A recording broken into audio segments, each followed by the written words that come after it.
இன்னைக்கு அமெரிக்கா இன்னைக்கு மிகப்பெரிய ஒரு வரி சுமையை நம்ம இந்தியா மேல திணிச்சிருக்காங்க. உனக்கு ஃபர்ஸ்ட் மூளை இருக்கு அமெரிக்காவுக்கு. மூளை இருந்தா இங்க இருக்கவங்க அங்க போய் வேலை செய்யணும். இப்போ கூட ரயில்வே துறை அமைச்சர் அஸ்வினி ஜோகோவோட சாஃப்ட்வேர் யூஸ் பண்ண போறதா சொல்லி அறிவிச்சிட்டாரு. அமெரிக்காவில் எங்கெங்க டாக்டர் இருக்கிறான்? இந்தியாக்காரன் தான் அமெரிக்காவில் டாக்டர். நம்ம ஏன் மக்கள் சோளத்தை இறக்குமதி பண்ணோம்? நம்ம எல்லாம் சொல்லமா? நம்ம கிட்ட எல்லாம் சொல்லமா?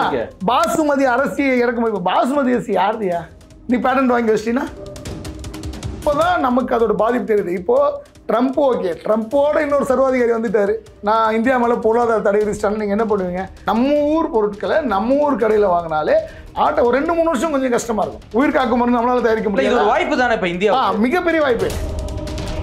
புதிய சிந்தனை நேயர்களுக்கு வணக்கம். இன்றைய சிறப்பு நேர்காணலில் நம்மோடு இணைந்திருக்கும் சிறப்பு விருந்தினர் தமிழ்நாடு வியாபாரிகள் சங்க பேரவையின் மாநில ஒருங்கிணைப்பாளர் திரு அருண்குமார் அவர்கள். சார் வணக்கம். வணக்கம். இன்னைக்கு அமெரிக்கா இன்னைக்கு மிகப்பெரிய ஒரு வரி சுமையை நம்ம இந்தியா மேல திணிச்சிருக்காங்க. அதாவது அமெரிக்காவில் இந்தியாவுக்கு இறக்குமதியாகும் மெடிசன்களுக்கு, மருந்து பொருட்களுக்கு கிட்டத்தட்ட 100% வரி விதிச்சிருக்காங்க. இது எப்படி பாக்குறீங்க? அதாவது இந்த போரே நமக்கும் அமெரிக்காவுமான போர் கிடையாது, அமெரிக்காவுக்கும் ரஷ்யாவுக்குமான போர். நம்ம ரஷ்யா கிட்ட எரிபொருள் வாங்க ஆரம்பிச்சிட்டோம். அமெரிக்கா அதை குறைந்த விலைக்கு, குறைந்த விலைக்கு அதை வாங்காதுன்னு சொல்லுது. ஏன்னா நம்ம முழுக்க எரிபொருளை பொறுத்தவரையில் இறக்குமதியை தான் நம்பியிருக்கோம். பல லட்சம் கோடி, பல லட்சம் கோடியான வியாபாரம். அந்த வியாபாரங்கள் டாலரில் இல்லாமல் ரஷ்யா கூட நம்ம வாங்குறதுனால ரஷ்யா பலம் பொருந்திய நாடாக இருக்கணும் இந்தியாவை அமுக்க பார்க்குறாங்க. அதுதான் நிதர்சனமான உண்மை. நம்ம அவங்களுக்கு பயந்துருக்க வேண்டிய அவசியம் கிடையாது. அமெரிக்கா தான் நமக்கு பயந்துருக்கணும். 150 கோடி மக்கள் இருக்கிறாங்க. ஓகேங்களா? எங்களுடைய இறக்குமதி 2-3 விஷயம் தான். இப்போ மருந்துலாம் நம்மளே தயாரிச்சிக்கலாம், ஒரு பெரிய விஷயமே கிடையாது. தூக்கி 3 வருஷம் நம்மளே தயாரிக்க வேண்டியதுதான். அவர் மிரட்டி பார்க்குறாரு. ஓகேங்களா? இன்னைக்கு உலகத்தில் ஒரு மிகப்பெரிய சக்தியாக மோடி வந்துட்டாரு, அதை மாற்று கருத்து கிடையாது. ஆனால் பண்ணுற ட்ரம்ப்பே ஏதாவது மீட்டிங்கில் போனால் இறங்கி இவரை தானே கட்டி பிடிக்கிறாரு. இல்லை, ஏற்கனவே பார்த்தீங்கன்னா 40% வரி போட்டாரு. ஆனால் இப்போ முக்கியமாக மருந்துக்கு ஏன் இவ்வளோ வரி? அதாவது இந்தியா எப்படியாவது பணிஞ்சிரும்னு பார்க்குறாரு. சரிங்களா? மிச்ச விஷயத்தெல்லாம் ஓரளவு மேனேஜ் பண்ணிடலாம். இப்போ அவங்ககிட்ட எரிபொருள் வாங்கினா ரஷ்யாட்ட எரிபொருள். ஆனால் உயிர் காக்கும் மருந்துக்கு 100% வரி போடும்போது ஏதாவது இங்கே சிக்கல்களை உண்டு செய்யலான்ற விஷயத்தில் அவர் பண்ணுறாரு. சரிங்களா? அவர் H1 விசாக்கு 88, 1 லட்சமாக இருந்தது 88 லட்ச ரூபாய் ஆக்குனாரு. அதனால இழப்பு யாருக்கு? அவருக்கு தான். கம்பெனி தான் உன் பேரில் இருக்காங்க, வேலை செய்கிற 70 பேர் எங்க ஆளுங்க. சரிங்களா? இன்னைக்கு சாஃப்ட்வேரில் வந்தால் மைக்ரோசாஃப்ட் வேணால் பில்கேட்ஸ் வச்சிருக்கலாம். சரிங்களா? 70% பேர் யாரு? நம்ம ஆளுங்க. வேலை செய்யலாம் கம்பெனியில். உனக்கு ஃபர்ஸ்ட் மூளை இருக்கு அமெரிக்காவுக்கு. மூளை இருந்தால் இங்கே இருக்கிறவங்க அங்கே போய் வேலை செய்யணும். அவர்கள் ஏதோ அந்த நேரத்தில் ஒரு கட்டமைப்பை உருவாக்கிட்டாங்க. டாலர் தான் வர்த்தகம் பண்ணுற சில விஷயங்களை அப்பயே உருவாக்கினதுனால நம்ம அவங்களுக்கு அடிபணிஞ்சு இருக்க வேண்டியிருக்கு. இனிமேல் இப்படி இருக்க வேண்டிய அவசியம் இல்லை. இப்போ கூட ரயில்வே துறை அமைச்சர் அஸ்வினி ஜோகோவோட சாஃப்ட்வேர் யூஸ் பண்ண போறதா சொல்லி அறிவிச்சிட்டாரு 2 நாளைக்கு முன்னாடி. இவ்வளோ நாளாக மைக்ரோசாஃப்டோட சாஃப்ட்வேர் நான் யூஸ் பண்ணிட்டு இருந்தேன், சில ஸ்ப்ரெட்ஷீட் டாக்குமெண்ட்ஸ்க்குலாம். இனிமேல் நான் ஜோகோட ஸ்ரீதர் வெம்போட சாஃப்ட்வேர் யூஸ் பண்ண அறிவிச்சிட்டாரு. அது போல ஒரு மாற்றமாக கொஞ்சம் கொஞ்சமாக நிகழணும். சரிங்களா? நான் மறுபடியும் சொல்கிறேன், இங்கே நம்மளுடைய வரி பணத்தில் ஐஐடியில் படித்த எத்தனையோ அறிவாளர்கள் அமெரிக்கா ஏற்றுமதி ஆகிட்டாங்க பணம் என்ற ஒற்றை காரணத்துக்காக. நீங்களாம் இந்தியாவுக்கு திரும்பி வாங்க. அவங்களாம் இந்தியாவுக்கு திரும்பி என்ன பண்ணுவாங்க? அமெரிக்காவில் எங்கெங்க டாக்டர் இருக்கிறான்? இந்தியாக்காரன் தான் அமெரிக்காவில் டாக்டர் ஒருத்தரும் உயிரோடு இருக்க மாட்டீங்க. இந்தியாவை நம்பி தான் அமெரிக்கா இருக்கே தவிர அமெரிக்காவை நம்பி இந்தியா கிடையாது. அதனால் இந்த மாதிரி சில விஷயங்களை பண்ணுவாங்க. திருப்பூர்லேருந்து பனியனை வாங்க மாட்டேன், உங்கள் ஊர் இறாலை வாங்க மாட்டேன், உங்கள் ஊர் முட்டையை வாங்க மாட்டேன்னு. அதனால் பாதிக்கப்பட போகிறது யார்? அமெரிக்கா தான், வேற யாரும் இல்லை.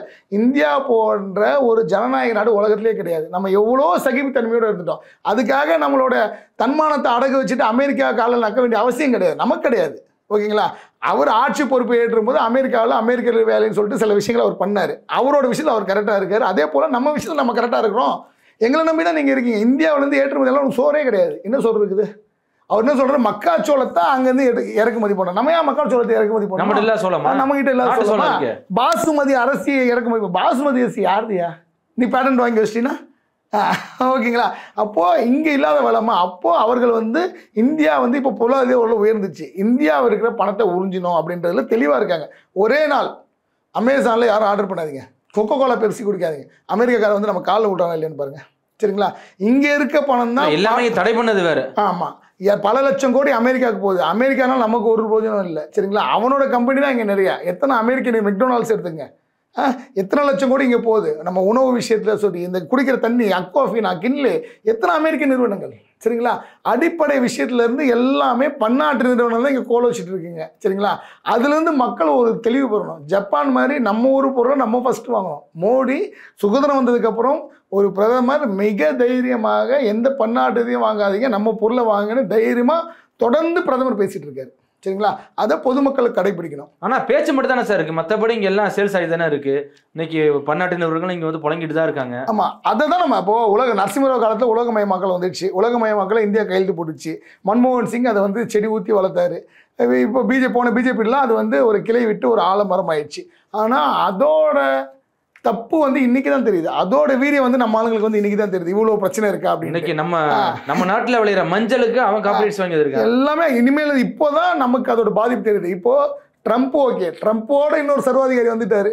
நான் இந்தியா மேலே பொருளாதார தடை விதிச்சிட்டாலும் நீங்கள் என்ன பண்ணுவீங்க, அதுக்குள்ள நமக்கு நாமே அப்படின்ற திட்டத்தில் நம்ம ரொம்ப தெளிவாக இருக்கும்.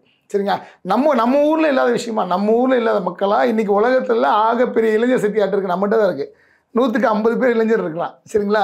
அப்போது மிகப்பெரிய நிலவளம். அமெரிக்கா மாதிரி நம்ம வந்து ஊர் சுடுகாடு கிடையாது. எங்கே மண்ணு போய் சில பகுதியில் தவிர எல்லா இடத்துலையும் எல்லாத்தையும் விளைவிக்கக்கூடிய சக்தி நம்மகிட்ட இருக்குது.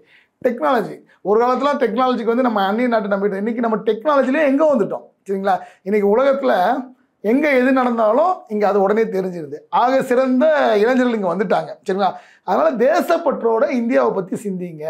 ட்ரம்ப் அவர் பண்ணிட்டு தான் இருப்பார். அவர் அந்த ஒரு அரசியலுக்கு இதை பண்ணுறேன் நான் இதை பண்ணுறேன்னு பண்ணிட்டு இருப்பாரு. நம்ம அதுக்கு பயந்து அவரோட காலில் நக்க வேண்டிய வேலை நமக்கு கிடையாது. ஆனால் இப்போ உங்களை போன்ற வியாபாரிகள் என்ன பண்ணுறாங்கன்னா, அந்நிய நாட்டு குளிர்பானத்தை தான் இன்னைக்கு சேல்ஸ் பண்ணுறாங்க, நம்ம நாட்டு குளிர்பானத்தை வாங்குறதே கிடையாது அப்படிங்கிற ஒரு குற்றச்சாட்டு இருக்குதான் சார் செய்யுது. அதாவது அதை வந்து நம்ம வியாபாரிகள் மேலே தப்பு சொல்ல முடியாது. ஆக்சுவலாக அது வந்து ஒரு கன்சியூமர் என்ன கேட்குறாங்களோ அதை கொடுக்க வேண்டியது தான் வியாபாரியுடைய வேலை. நான் இந்த கடையில் வந்து கொக்கோ கோலாவும் பெப்சியும் கொடுக்க மாட்டேன், உள்ளூர் கோலி சோடா தான் கொடுப்பேன்னா அந்த கடையை தவிர்த்து இப்போ உடனே டிமார்ட் இருக்குது, ஆன்லைன் இருக்குது. அவங்களுக்கு ஆப்ஷன் நிறைய ஆச்சு. முன்ன மாதிரி கிடையாது. ஒரு 20 வருஷத்துக்கு முன்னாடினா எதை விற்கணும்னு வியாபாரி தீர்மானிச்சான். இன்னைக்கு எதை விற்கணும்னு பொதுமக்கள் தீர்மானிக்கிறாங்க. ஏன்னா சந்தை பெருசு. ஆமாம், சந்தை பெருசு. டிவியில் நடிகர்களை வச்சு கிரிக்கெட்டில் வச்சு விளம்பரம் கொடுத்துட்றானே. அப்போ அதை வந்து தானே இவங்க கேட்குறாங்க. நல்லா தெரிஞ்சுங்க, அதை யார் கேட்குறாங்களோ அதை கொடுக்கலன்னா நீ இல்லைன்னா எனக்கு 1000 பேர் இருக்கலாம். ஒரு காலத்தில் வியாபாரம் செய்வது நம்ம மண்ணின் மைந்தர்களாக இருந்தாங்க. மக்கள் மேலே அக்கறை இருந்தது. கெட்ட பொருளை கூட விற்க மாட்டான். இன்றைக்கி அப்படி கிடையாது. எனக்கு தேவை காசு, டிமார்ட்காரன் விற்பான், அமேசான்காரன் விற்பான், ரிலையன்ஸ்காரன் விற்பான். அந்த மாதிரி மிகப்பெரிய கார்பரேட் காலை பதிச்சிச்சு. அப்போது வந்து இது எண்ட் யூசர் யார்? பொதுமக்கள். இப்போ ஜல்லிக்கட்டு புரட்சி எப்படி ஒரு பெரிய புரட்சி வந்தது? எங்கேயோ இருக்கிற அந்நிய நிறுவனம் பீட்டா வந்து எங்களுடைய கலாச்சாரத்தை கெடுக்கக்கூடாதுன்னு மக்கள் தன்னெழுச்சியாக எழுந்தாங்க. அப்போது அந்த பெப்சி கோகோ கோலா விற்பனை குறைஞ்சிது. அப்போ மீண்டும் இது இன்னைக்கு பெப்சி கோகோ கோலா 10 ரூபா தெரியுமா? என்னைக்கு 10 ரூபா கூட்டி தலையெடுத்ததோ இவ்வளோ நாள் 20 ரூபா 30 ரூபா இந்த பெப்சி கோகோ கோலா இன்னைக்கு 10 ரூபா பாட்டில் வைக்கிறான். அப்போது இந்த 30 வருஷமா நம்மளை எவ்வளோ கொள்ளடிச்சிருப்பானுங்க. ஓகேவா? அப்போது அது வந்து மக்கள்கிட்ட தான் இருக்குது. மக்கள் வந்து தன்னெழுச்சியா பிரதமர் இந்த விஷயத்தில் பிரதமர் சொல்கிறது கேட்கணும்னு நினைக்கிறேன். நம்ம ஊர் பொருட்களை நம்ம ஊர் கடையில் வாங்கினாலே ஒரு 2-3 வருஷம் கொஞ்சம் கஷ்டமாக இருக்கும். 2-3 வருஷம் கொஞ்சம் சில சிக்கல்கள் மக்களுடைய மனசை பொறுத்தது. நீங்கள் முதல்ல நம்ம நாட்டை நம்பணும், நம்ம நாட்டு இளைஞர்களை நம்பணும், நம்ம நாட்டு பொருளை நம்பணும். வெளியூர்லேருந்து வந்தால் தான் அது தரம், வெளியூர்லேருந்து வந்தால் தான் அது நல்லா இருக்கும் அப்படின்ற மனநிலையை முதல்ல உடைக்கணும். உலகத்திலே மிக சிறந்த நாடு இந்தியா. ஓகேங்களா? முகலாயர் பல லட்சம் கோடி கொள்ளடிச்சிட்டு போனான். பிரிட்டிஷ்காரன் பல லட்சம் கோடி கொள்ளடிச்சிட்டு போனான். நம்ம ஒன்றும் பிச்சைக்காரன் யாரும் வந்து நம்மளை வளர்த்து இல்லை. வளமாக இருந்தால் நம்ம இந்தியாவை சுரண்டிட்டு தான் போனானுங்க. ஓகேங்களா? அதனால் அன்றைக்கும் சரி இன்றைக்கும் சரி உலகத்தில் மிக சிறந்த நாடு இந்தியா என்ற தெளிவு உங்களுக்கு இருக்கணும். ஓகேவா? அவன் எவ்வளோ வேணால் வரி விதிச்சுட்டான். அதுக்கு மாற்று என்ன?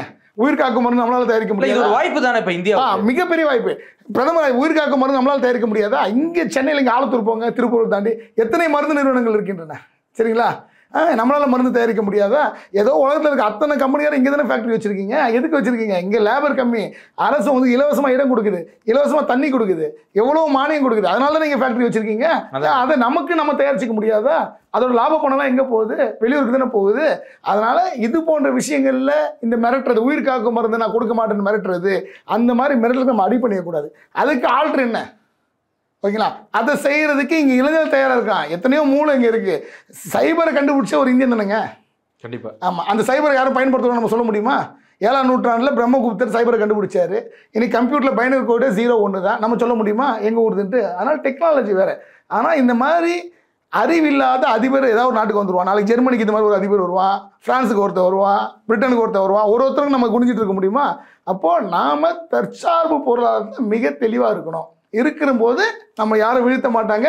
இந்த ட்ரம்ப் மாதிரி பைத்தியாரெல்லாம் நம்மளை மிரட்ட மாட்டான். அதுக்கு பயப்பட வேண்டிய அவசியம் நமக்கு கிடையாது. கண்டிப்பாக சார். தொடர்ச்சியாக சந்திப்போம். மிக்க நன்றி சார். நன்றி.